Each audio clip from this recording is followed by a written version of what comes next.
Hello everyone. अब हम ये जो है कि salient features of the constitution है उसका नेक्स्ट पार्ट जो है कंटिन्यू कर रहे हैं। ये यहाँ तक हमने कर लिया था, ये ऑर्डर ऑफ प्रेसिडेंस था। ठीक है, अब हम यहाँ पे करेंगे अमेंडमेंट ऑफ द कॉन्स्टिट्यूशन जो कि है पार्ट 22 में अंडर आर्टिकल 368। इसमें क्या कहा गया है कि amending the constitution of India is the process of making changes to the nation's fundamental law और सुप्रीम लॉ। अमेंडमेंट जो बोलते हैं या अमेंडिंग द कॉन्स्टिट्यूशन का मतलब है कि एक प्रोसेस है जिसके द्वारा जो है जो इंडियन फंडामेंटल लॉ है मतलब कॉन्स्टिट्यूशन जो है उसमें चेंजेस किए जाते हैं। फिर कहा गया कि amendment to the constitution feature is borrowed from the constitution of South Africa.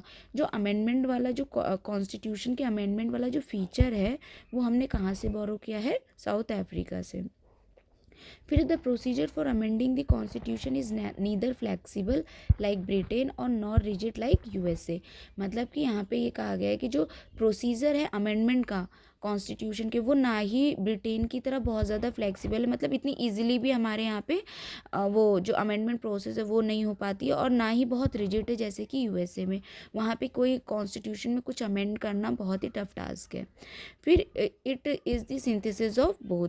Indian constitution में जो अमेंडमेंट का प्रोसेस है वो ना ही बहुत ज़्यादा फ्लैक्सीबल है और ना ही रिजिड है, दोनों का कॉम्बिनेशन है। It states that Parliament may amend the Constitution but can't amend those provisions which form the basic structure of the Constitution under Kesavananda Bharati case 1973। क्या कहा गया है कि जो पार्लियामेंट है वो कॉन्स्टिट्यूशन को अमेंड कर सकती है, बहुत मतलब नॉर्मली जैसे उसके अकॉर्डिंग टू द सिचुएशन अगर ऐसी आ रही है जिसमें उनको जो है कॉन्स्टिट्यूशन को अमेंड करना है तो वो कर सकते हैं। लेकिन क्या है कि जो उसका बेसिक स्ट्रक्चर है मतलब कि एक तरीके से जो उसकी न्यू है ना, आप उसको चेंज नहीं कर सकते, जिसके ऊपर जो है पूरा कॉन्स्टिट्यूशन का बेस जो है मतलब कि है जो पूरा कॉन्स्टिट्यूशन जिस पे एक तरीके से बेस लाइन है या उस पे उसी की बिल्डिंग ब्लॉक है जो कॉन्स्टिट्यूशन, तो आप उसको चेंज नहीं कर सकते। जो उसकी बेसिक स्ट्रक्चर जो उसका मर्म है एक तरीके से कि वो क्या जैसे कि है ना हमारे कॉन्स्टिट्यूशन में आप प्रियम्बल पढ़ोगे तो ये सोशलिज्म हो गया या सेकुलरिज्म हो गया या फिर वेलफेयर वाला कॉन्सेप्ट हो गया, ठीक है, और सेपरेशन ऑफ पावर वाला कॉन्सेप्ट हो गया। तो आप इन सब चीज़ों को ऐसा नहीं है कि कुछ भी चेंज करके बैठ गए, उसके लिए फिर सुप्रीम कोर्ट है जो आपके जो ऐसे लॉ बनाएंगे आप तो वो नल एंड वॉइड करार दे दी जाएंगे। तो आप बेसिक स्ट्रक्चर को चेंज ना करके बाकी आप जो ज़रूरत के हिसाब से सोसाइटी की डिमांड है या मॉडर्न जैसे जैसे चेंजेस होते जा रहे हैं उसके हिसाब से जो नए नए लॉ बनाते जा रहे हैं आप बिल्कुल बनाइए, कॉन्स्टिट्यूशन में ऐड करिए, बट उसकी कुछ चीज़ें जो हैं आप चेंज नहीं कर सकते। इसी तरीके है कि under article 368 has been amended by the 24th and 42nd constitutional amendment in 1971 and 1976 respectively। तो जो हमारा आर्टिकल देखिए कॉन्स्टिट्यूशन का जो प्रोसेस कॉन्स्टिट्यूशन अमेंडमेंट का जो प्रोसेस है वो अंडर आर्टिकल 368 आता है, और जो इसको ये जो है दो बार जो है अमेंड किया जा चुका है। एक बार 24 कॉन्स्टिट्यूशनल अमेंडमेंट के थ्रू जो कि 1971 में आया था, फिर 42nd कॉन्स्टिट्यूशनल अमेंडमेंट के थ्रू जो कि 1976 में आया था। फिर है क्या constitutional amendment bill procedure under article 368। इसमें कहा गया है कि कॉन्स्टिट्यूशन जो होता है जो बेसिकली कॉन्स्टिट्यूशन में अमेंडमेंट किए जाते हैं उनका जो बिल होता है उसके क्या क्या प्रोसीजर हैं, ठीक है, जो उसके लिए बिल वो रखा जाता है दोनों सदनों में, तो उसके लिए क्या क्या प्रोसीजर हैं और क्या क्या उसमें हम अलाउड है और क्या क्या अलाउड नहीं है, किसको, मिनिस्टर्स और प्राइवेट मिनिस्टर जो भी पार्लियामेंट्री प्रोसेस होती है उसमें। तो इसमें क्या कहा गया है, पहले can be introduced in either house of the parliament by a minister और private members, no state legislature can do so. अब इसमें ये कहा गया है कि जो ये कॉन्स्टिट्यूशन अमेंडमेंट करना है आपको, अगर कॉन्स्टिट्यूशन में कुछ अमेंडमेंट करना है तो ऐसे अमेंडमेंट जो है वो दोनों सदनों में से किसी भी सदन में पेश किए जा सकते हैं। मतलब आप अगर अभी डिटेल में आगे पढ़ोगे पॉलिटी तो आपको पता चलेगा कुछ ऐसे बिल्स होते हैं ना जो राज्यसभा में आप इंट्रोड्यूस नहीं कर सकते, उनको डायरेक्टली जो है सबसे पहले लोकसभा में ही इंट्रोड्यूस करना पड़ता है। लेकिन जो कॉन्स्टिट्यूशनल अमेंडमेंट है वो जो है लोकसभा में आप चाहे तो इंट्रोड्यूस करिए या कोई राज्यसभा का जो मेंबर है वो राज्यसभा में भी इंट्रोड्यूस कर सकता है। फिर ये मिनिस्टर और प्राइवेट मेंबर दोनों द्वारा इंट्रोड्यूस करा जा सकता है, मतलब उसे मिनिस्टर भी इंट्रोड्यूस कर सकता है और प्राइवेट मेंबर भी इंट्रोड्यूस कर सकता है। अब यहाँ पे देखो मिनिस्टर तो समझ में आ गया कि वो मिनिस्टर है, मतलब कि देखिए मिनिस्टर होने का मतलब है कि वो रूलिंग पार्टी का मेंबर है, या फिर जो गठबंधन वाली जैसे सरकारें बनती तो उसमें जो कुछ सीटें दी जाती, तो उस टाइप के जो होते हैं, जो मतलब कि सरकार रूल कर रही है जिस टाइम पे, जो सरकार पावर में है, जो उसके जो मेंबर होते हैं और उनमें से जो मिनिस्टर बने होते हैं, तो उन्हें बोलते हैं मिनिस्टर, ठीक है। लेकिन जो प्राइवेट मेंबर है, इसका मतलब ये नहीं है कि कोई मतलब भाई मतलब मेरा मन कर रहा है तो मैंने जाके बिल इंट्रोड्यूस कर लिया, ऐसा प्राइवेट मेंबर का मतलब ये बिल्कुल नहीं है कि कोई भी उठ के चला गया और उसको जो है इंट्रोड्यूस कर दिया। प्राइवेट मेंबर का मतलब वो है जो मिनिस्टर नहीं है, वो सारे प्राइवेट मेंबर हैं। मतलब कि देखो वहाँ पे जो है सदन में मेंबर्स भी तो होते हैं, मिनिस्टर होते हैं, कैबिनेट मिनिस्टर्स होते हैं, तो उनके अलावा नॉर्मल मेंबर्स भी तो होते हैं जो अलग अलग जगह से जीत के आए हैं, जिनके पास मिनिस्ट्रीज नहीं है, और क्या वो मिनिस्टर नहीं है, वो रूलिंग पार्टी के नहीं है, पर दूसरी पार्टी के तो हैं, तो वो मेंबर तो है ना उस सदन के, पर्टिकुलर लोकसभा का हो चाहे राज्यसभा का हो, तो ऐसे प्राइवेट उनको ही प्राइवेट मेंबर कहा जाता है। तो ये जो है ये भी इस बिल को इंट्रोड्यूस कर सकते हैं। देखो ये इंट्रोड्यूस तो कर सकते हैं, वो बात अलग है जब मेजोरिटी तो सरकार की होती तभी वो सरकार बना रखा है उन्होंने सेंटर में, ठीक है। तो जब उन्होंने सरकार बना रखा तो अगर ये मान लो पेश कर भी दें प्राइवेट मेंबर जो है, ये कॉन्स्टिट्यूशनल अमेंडमेंट जो है एक तरीके से अपना रखे भी सदन में बिल लेकर भी आए, लेकिन इनका तो पास ही नहीं हो पाएगा ना, इनको वोट ही नहीं मिल पाएगा। तो मतलब लेकिन इनको अलाउड है, अगर सोचो ये जो है ये कोई ऐसा बिल लेकर आए कॉन्स्टिट्यूशनल अमेंडमेंट वाला और वो बिल पास हो जाए, तो इसका मतलब आप समझ रहे हैं कि मतलब कि जो रूलिंग पार्टी है उसकी तो मेजॉरिटी ही नहीं है सरकार की, उसकी तो मतलब कि एक तरीके से वो सरकार ही गिर जाएगी अगर किसी प्राइवेट मेंबर का बिल पास हो गया।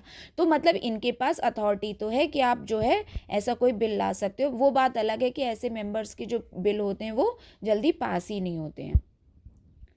फिर कहा है कि no state legislature can do so. तो अब ये देखो क्या कहा गया है कि जो कॉन्स्टिट्यूशनल अमेंडमेंट हैं ये सिर्फ सेंट्रल और पार्लियामेंट वगैरह में ही अलाउड है, ऐसा नहीं है कि स्टेट लेजिस्लेचर जो है वो हमारे कॉन्स्टिट्यूशन में चेंजेस कर सकते हैं, नहीं, ऐसी कोई सुविधा जो है वो स्टेट लेजिस्लेचर को नहीं दी गई है।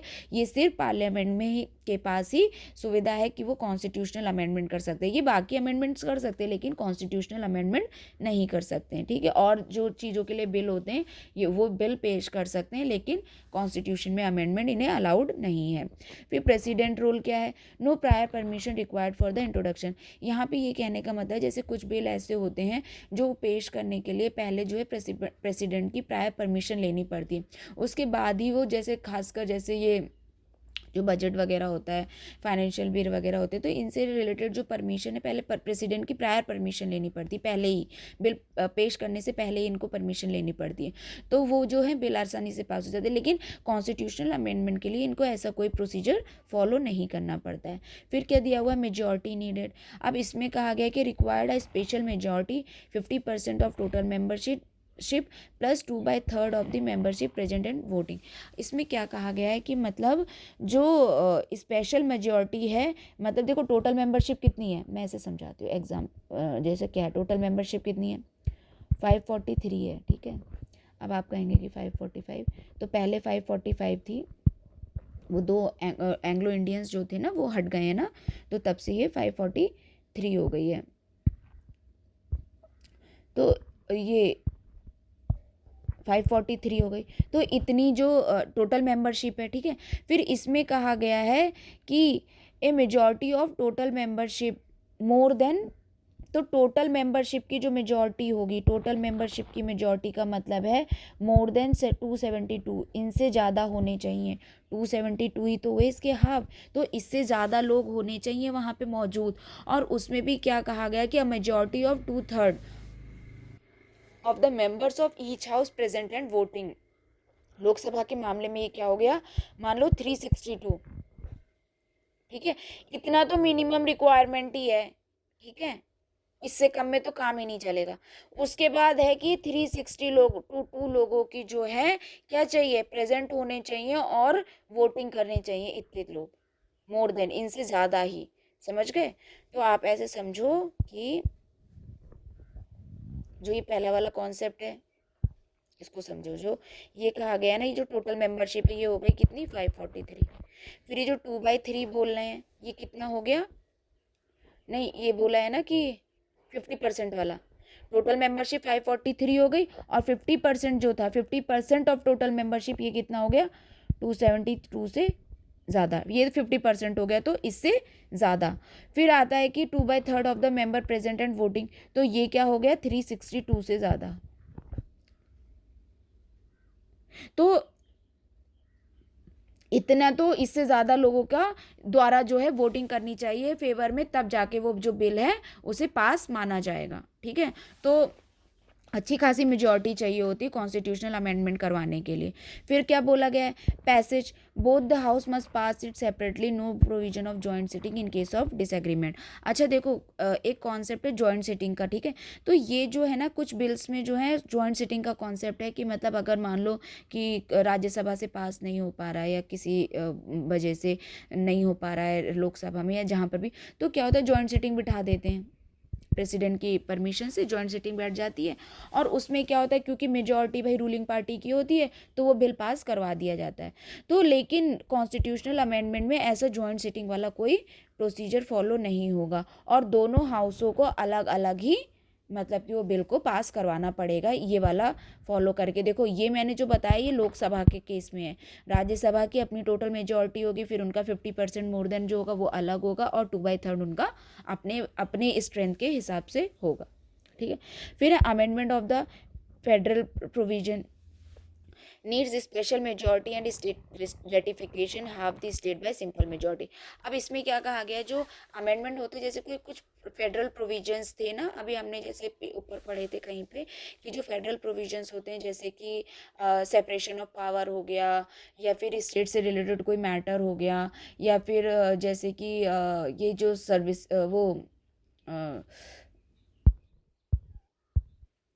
अरे फेडरल में आ गए जैसे कि, ठीक है, तो जो जैसे कि सेपरेशन ऑफ पावर हो गया और हायरार्की फॉलो होती है, मतलब फिलहाल जुडिशरी में तो ये लोग कुछ उनका तो कर ही नहीं सकते, वो सारी पावर तो जुडिशरी के पास खुद ही है। ठीक है, तो जो फेडरल स्ट्रक्चर होते हैं किसी स्टेट के रिलेटेड, भाई वो बनाना है, काउंसिल को इस्टेब्लिश करना है, या उसको जो है जैसे कि हर जगह पे जो है लेजिस्लेटिव काउंसिल नहीं है हर स्टेट की, तो भाई उसे बनाना है मतलब या फिर ख़त्म करना है, तो ये सारे जो प्रोसीजर होते हैं जो फेडरल प्रोविजंस होते हैं, तो इन सबको जो है करने के लिए मतलब क्या है, फिर आपको स्पेशल मेजॉरिटी जो है चाहिए होती है किसकी, और स्टेट रेटिफिकेशन भी चाहिए होता है, फिर आपको वो उस बिल के लिए स्टेट के रेटिफिकेशन भी चाहिए होते हैं। तो half the state by simple majority, मतलब कि अगर जितने लोग भी हैं, मतलब पहले तो स्पेशल मेजॉरिटी जैसे 28 स्टेट हैं, ठीक है, तो उसमें से 14 तो होने ही चाहिए, स्पेशल मेजॉरिटी वाला हो गया ना 50% वाला। फिर उसके बाद भी है कि half of the state by simple majority, और सिंपल मेजॉरिटी वही होती है 50+1 वाला। तो अगर मान लो कि 14 में से 15 लोगों ने मतलब सॉरी 28 में से 15 लोगों ने मतलब उसको रेटिफाई कर दिया, हाँ कर दिया, तो वो बिल पास माना जाएगा। फिर है प्रेसिडेंट एसेंट। प्रेसिडेंट एसेंट क्या 24th कॉन्स्टिट्यूशन अमेंडमेंट में क्या कहा गया, it also amended the article 368 to provide expressly that parliament has the power to amend any provision of the constitution। इन्होंने ये 24th कॉन्स्टिट्यूशन अमेंडमेंट, अब देखो क्या हुआ ना, उस टाइम पे क्या था कि मतलब बहुत टसल चल रहा था जुडिशरी और जो गवर्नमेंट थी उसके बीच में, तो इन्होंने जो है 24th कॉन्स्टिट्यूशनल अमेंडमेंट लेकर आए, क्या कि सरकार लेकर आई कि भाई जो अमेंडमेंट है अंडर आर्टिकल 368, वो जो है क्या कहते प्रोवाइड करता है expressly that parliament has the power to amend any provision. और इन्होंने ये कहा कि भाई कॉन्स्टिट्यूशन के किसी भी प्रोविजन को जो पार्लियामेंट है वो नॉर्मली मतलब अमेंड कर सकता है अंडर आर्टिकल 368, मतलब कोई रोक टोक नहीं है। The amendment further made it obligatory for the president to give his assent when the constitution amendment bill was presented to him। अच्छा फिर क्या हुआ कि 24th कॉन्स्टिट्यूशनल अमेंडमेंट में ही क्या कहा गया कि अगर कॉन्स्टिट्यूशनल अमेंडमेंट बिल जो है वो प्रेसिडेंट के पास एसेंट के लिए जाएगा तो प्रेसिडेंट उसको एसेंट देगा, प्रेसिडेंट के पास ऑप्शन नहीं है कि वो देगा या नहीं देगा या लौटाल देगा। तो अगर कॉन्स्टिट्यूशनल अमेंडमेंट बिल प्रेसिडेंट के पास जाता है पास होकर एसेंट के लिए, तो प्रेसिडेंट को कंपलसरी उसको एसेंट देना ही होगा। तो ये आता है सिर्फ कॉन्स्टिट्यूशनल अमेंडमेंट बिल के मतलब एवज में, जो कहते हैं कि ठीक है। तो ये किससे ऐड किया गया है? 24th कॉन्स्टिट्यूशनल अमेंडमेंट के द्वारा। फिर क्या है? He can neither withhold his assent to the bill और not return the bill to the reconsideration by the president. और इसमें क्या कहा गया है कि ना ही वो विद होल्ड कर सकता है, मतलब कुछ बिल्स ऐसे होते हैं ना कि अगर वो प्रेसिडेंट अपने पास ही रख ले, ना लौटाए ना आगे बढ़ाए, कुछ ना करे उस पर, तो ऐसे केसेस में क्या होता है कि ना मतलब आप ज़बरदस्ती प्रेसिडेंट से नहीं कह सकते कि आप उस बिल के बारे में जवाबदेही हो। तो लेकिन कॉन्स्टिट्यूशनल अमेंडमेंट के बारे में मतलब आप उस बिल को रोक कर नहीं रख सकते, आप अपने एसेंट को रोक कर नहीं रख सकते कि भाई हम 20 दिन में बताएंगे, 50 दिन में बताएंगे, या इतना टाइम लेंगे, नहीं। फिर return the bill for the और वो उस बिल को जो है कॉन्स्टिट्यूशनल अमेंडमेंट बिल को वापस भी नहीं कर सकते कि आप जो है इस पे जो है ये फलाना जो आपने प्रोविज़न जोड़ा है ये सही नहीं है, इसे ऐड डिलीट करो या ये करो या वो करो। तो आप इस बेसिस पे जो है मतलब रिकंसिडरेशन के लिए भी नहीं भेज सकते बिल को पार्लियामेंट के पास। After the president assent, the bill becomes an act and the constitution stands amended in accordance with the terms of the act। और जब प्रेसिडेंट का एसेंट मिल जाता है तो बिल को हम लोग जो है पास मान लेते हैं, और जो उसमें जो एक्ट वगैरह होते हैं वो अकॉर्डिंगली जो है वो मतलब अमेंड हो जाते हैं कॉन्स्टिट्यूशन में, और वो जो टर्म्स ऑफ एक्ट हैं वो लागू हो जाते हैं। ठीक है, फिर आगे क्या दिया गया है? नेक्स्ट टॉपिक में है types of majority in the parliament. अलग अलग टाइप की, देखो ये जो अंडर आर्टिकल 368 है, जो अभी हमने ऊपर वाली मेजॉरिटी पढ़ी थी ना, पूरा मैंने एग्जांपल जो दिया था, और अब जो है ये अलग अलग टाइप की मेजॉरिटीज़ हैं जो अलग अलग जगह पे यूज़ होती हैं। ठीक है, तो पहली है क्या? Simple majority. सिंपल मेजॉरिटी में क्या होता है? Majority of the member present and voting not considered under article 368। जो सिंपल मेजॉरिटी है ये अंडर आर्टिकल 368 नहीं कंसीडर्ड की जाती है, और इसका मतलब होता है सिंपल मेजॉरिटी मतलब 50+1 वाली, इसको ही सिंपल मेजॉरिटी कहते हैं। Example, the recently the number of supreme court जजेस was increase from 31 to 34 by the supreme court number of जजेस अमेंडमेंट एक्ट 2019। एग्जाम्पल क्या दिया हुआ है कि जो 2019 में सुप्रीम कोर्ट जजेस जो थे, पहले उनकी संख्या जो थी वो 31 थी, उन्हें बढ़ाकर जो है 34 कर दी गई है। तो ये जो है सिंपल मेजॉरिटी से ही किया गया है। मतलब अगर मान लो वहाँ पे 100 लोग अगर प्रेजेंट हैं तो 51 लोगों ने अगर फेवर में वोट कर दिया तो उसे पास मान लिया जाएगा। इसी को जो है सिंपल मेजॉरिटी कहा जाता है। फिर है एब्सोल्यूट मेजॉरिटी। क्या होता है? Majority of the total membership of the house regardless of the vacancies and absent members. अच्छा, एब्सोल्यूट मेजॉरिटी में क्या? देखो सिंपल मेजॉरिटी में क्या था कि भाई जितने लोग वहाँ पे हैं उन लोगों में से 50+1 ने वोट कर दिया। उसके बाद है कि एब्सोल्यूट में क्या है कि भाई वहाँ पे कितने मौजूद है उससे मतलब नहीं है। अब जैसे लोकसभा की जो है स्ट्रेंथ है 543 है, ठीक है, और उसमें से उस दिन पहुँचे मान लो कि 400 लोग ही हैं, बाकी लोग आए नहीं, 143 लोग पहुँचे ही नहीं, किसी भी वजह से वो एब्सेंट हैं।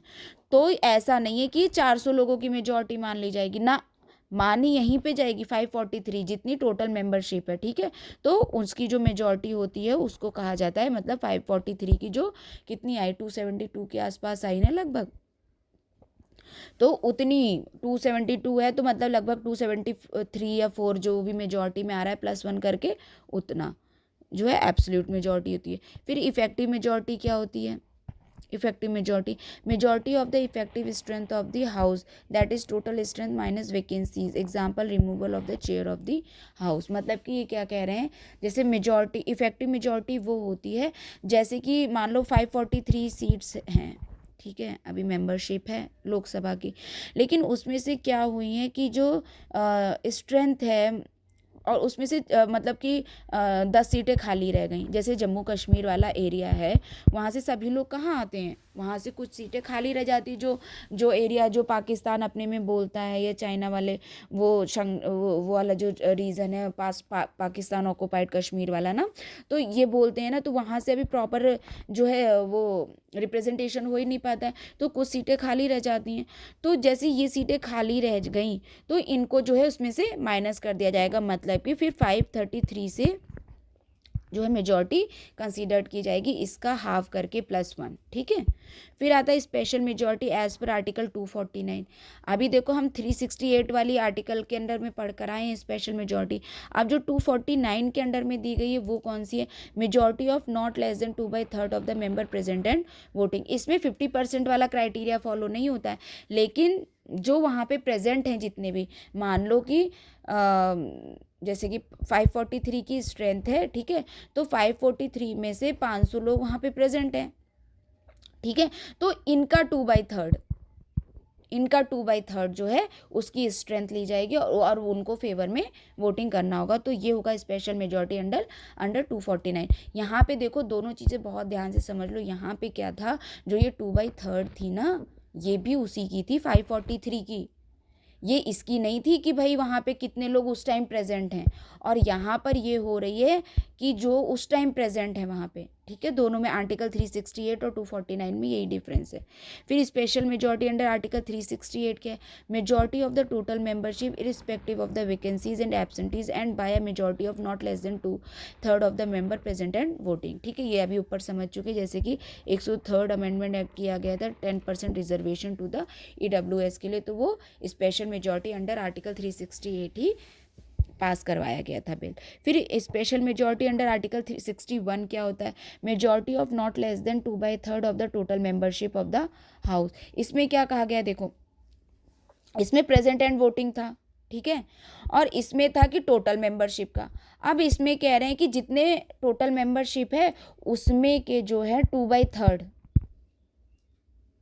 से कम नहीं चलेंगे। चीज़ों को अलग अलग तरीके से समझो, थोड़ा मतलब इसको जो है 2-3 बार आप देखोगे तो आपको समझ में आ जाएगा।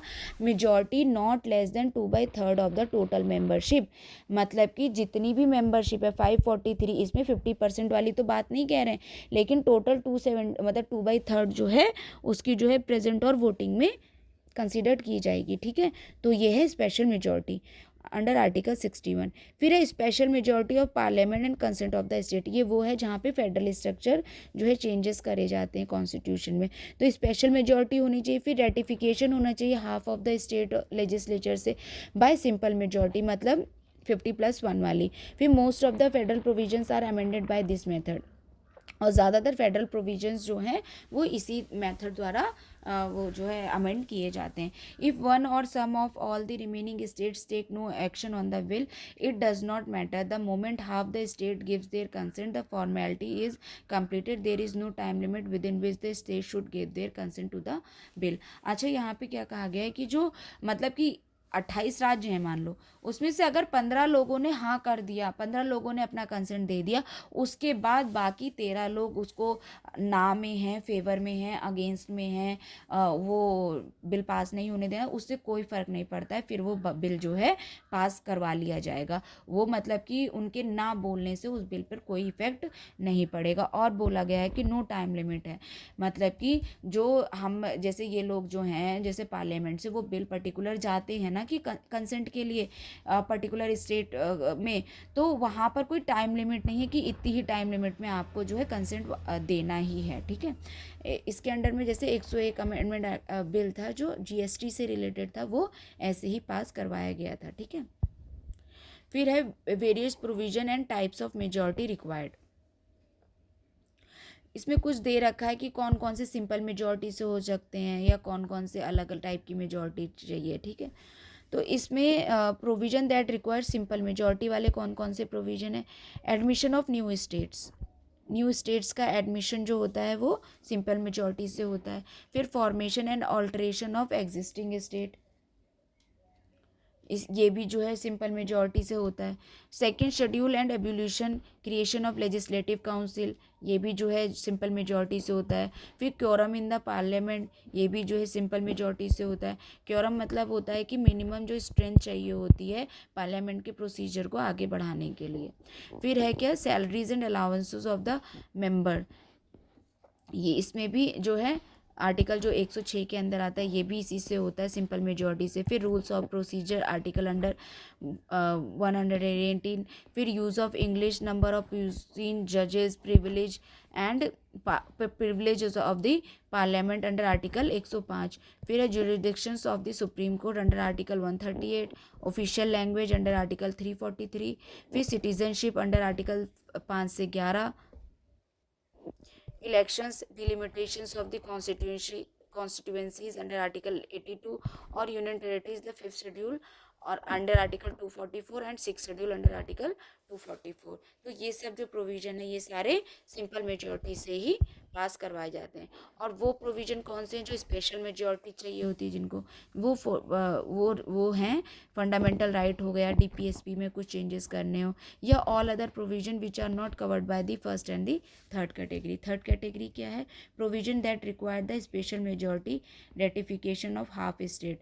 तो इसमें कौन कौन से आते हैं? जैसे इलेक्शन ऑफ प्रेसिडेंट हो गया, फिर executive power of the union and the state हो गए, फिर सुप्रीम कोर्ट और हाई कोर्ट वाला जो सिस्टम है, मतलब अंडर आर्टिकल 124 और 214 के अंडर जो है, ठीक है। तो ये सारे प्रोसीजर में स्टेट के कंसेंट की ज़रूरत पड़ती है। और क्या है? लेजिस्लेटिव पावर का जो डिस्ट्रीब्यूशन है, जीएसटी से गुड्स एंड सर्विसेज टैक्स वाली जो काउंसिल है उससे रिलेटेड जो भी मैटर होते हैं, और 7th शेड्यूल जो है जिसमें जो कि 3 लिस्टें हैं, जो स्टेट लिस्ट, सेंट्रल लिस्ट और कंकरेंट लिस्ट, ठीक है। फिर representative of states in parliament and article 368, इन सबको जो है पास करवाने के लिए स्पेशल मेजॉरिटी और उसका स्टेट का कंसेंट भी चाहिए होगा, ठीक है। फिर अभी इसमें क्या है, नेक्स्ट टॉपिक है क्रिटिसिज्म ऑफ अमेंडमेंट प्रोसीजर। देखो, हर चीज़ में कुछ अच्छाई और कुछ बुराई तो होती है, तो हम इसमें पूरी पॉलिटी में हर चीज़ का क्रिटिसिज्म भी पढ़ेंगे और उसका मतलब एक तरीके से क्या फ़ायदे हैं वो भी पढ़ेंगे। तो क्रिटिसिज्म किस तरीके से किया गया? Unlike the USA, Indian states can not initiate constitutional amendments. मतलब जैसे कि यूएसए में है, इंडियन स्टेट्स जो हैं वो इनिशिएट नहीं कर सकती क्या? Constitutional amendment. मतलब कॉन्स्टिट्यूशन में अमेंडमेंट करने की जो पावर है वो स्टेट के पास नहीं है, सिर्फ पार्लियामेंट के पास है। दूसरा क्या बोला गया? This authority rest only with parliament. हाँ, मतलब वो सारी इस बात की सारी अथॉरिटी जो है वो पार्लियामेंट के पास है। फिर the only exception is when the state pass a resolution requesting the creation और abolition of legislative council which parliament can approve, reject और इग्नोर। सिर्फ एक जो प्रोसीजर है जो कि ये लोग किस चीज़ की, लेजिस्लेटिव जो काउंसिल होती है उससे रिलेटेड, मतलब उसको कब बनाना है। जैसे अपने स्टेट में कोई चाहता हो कि वो द्विसदनीय हो जाए, या कोई चाहता हो कि उसे हटाना है हम लेजिस्लेटिव काउंसिल को, तो ऐसे वाले जो प्रोसीजर होते हैं या ऐसे वाले जो फीचर होता है उसको जो है करने के लिए सिर्फ जो है स्टेट जो है एक रेजोल्यूशन को रिक्वेस्ट कर सकता है कि हमें ऐसा कुछ क्रिएट करना है या एबॉलिश करना है, लेकिन पार्लियामेंट के पास पूरी पावर है कि वो उसे चाहे तो अप्रूव करे, चाहे रिजेक्ट करे या फिर इग्नोर कर दे। तो ओवर राइडिंग पावर जो है वो पार्लियामेंट के पास ही है। फिर the constitution does not mention the time with in which the state legislature ratify और रिजेक्ट द अमेंडमेंट।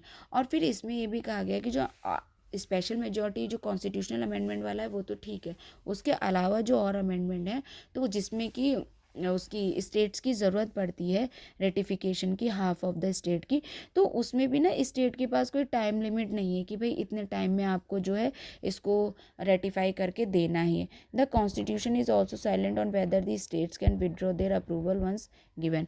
मतलब कि और कॉन्स्टिट्यूशन में इस बात के बारे में भी कुछ भी नहीं बताया गया है कि अगर स्टेट जो है मतलब अपना अप्रूवल दे देती हैं उसके बाद वो अपने अप्रूवल से विड्रॉ कर सकती हैं या नहीं कर सकती हैं। फिर क्या कहा गया है कि no provision for a special body for amendment, only in few cases the consent of the state legislature is required. तो इसमें कहा गया कि सब कुछ सारी कॉन्स्टिट्यूशन अमेंडमेंट करने की सारी पावर तो एक तरीके से पार्लियामेंट के पास ही दे दी है, इसके लिए कोई अलग सी बॉडी नहीं बनाई गई है, ठीक है, कि मतलब कि जिसके अंडर में ही सारा कुछ देखा जा सके। और ओनली बस कुछ केसेस में जो है स्टेट को भी इसमें इंक्लूड कर लिया गया, वो भी ना के बराबर। No provision for holding a joint sitting, और इसमें कोई जॉइंट सिटिंग का जो है प्रोविजन ही नहीं है। ठीक है।